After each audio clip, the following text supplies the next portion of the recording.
It is time for BetAches, powered by our friends at PropSwap. As great as it is to brag about your wins, it's even more fun to discuss the ones you take on the chin. And now, a segment we hate to call BetAches. Brother Brian, I'm going to start with you. I bought the Seahawks down to 3 that night. I also had the Seahawks on a parlay to win. In that game, when they were up 10 and the Cardinals are kicking a field goal with a few minutes left, I figured, all right, I have this wrapped up. I'm at least going to push on this bet at 3.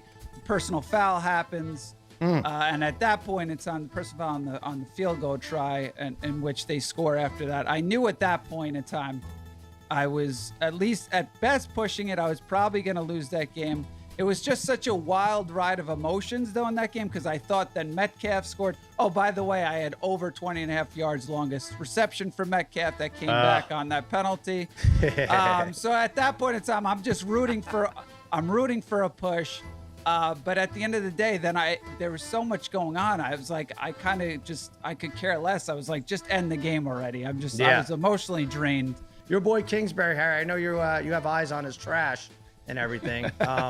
Trashy coaching job, but came out with a win the other day. What is your BetAche? Yeah, he was very fortunate. My BetAche was from Saturday night. I had a parlay going. It was going to get back like $800. Now, I had Arozarena to hit a home run, which he did in the World Series, and Justin Turner to hit a home run, which he did at like plus 365. So those were in. Also had Hawaii plus 5 at the same time. Hawaii rolls Fresno. And I had it all to the Chiefs money line, but I had one other thing. I had Bellinger at minus 190 to have over a half of total base. He goes 0 for 3, but which really sucks is that in the 7th inning after a double, they have 2nd and 3rd with 2 outs. So they walk him intentionally to load the bases. So I lose in at bat, which is a killer, obviously, and I'm rooting for extra innings here. I can't get it. But the minus 190 loses. The plus 300, the plus 365, and Hawaii all win straight up. What the hell? That's a lot to follow, but probably can't hit us with your BetAche. Does it involve our miserable Cowboys? No, it doesn't. Thank goodness, Sal. You can't bet them. So nothing's ever going to involve the Cowboys because you just can't bet them at this point. My BetAche is the Bears. I had them on a teaser getting 13.5 points. They lose by 14, and watching that offense was just super painful.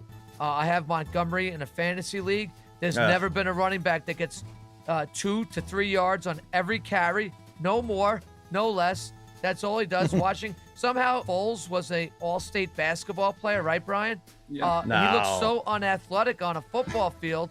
It's incredible. Just go back to Trubisky at this point. At least he's a little bit more athletic and can make more plays. I mean, you and I have said that from the start. They probably never should have went away from him. I don't think Foles gives them a great chance to win any more than Trubisky does. So very frustrating. Bears are a team I just got to stay away from too, because that record it's fake. It's phony. Yeah. And we shouldn't be touching them.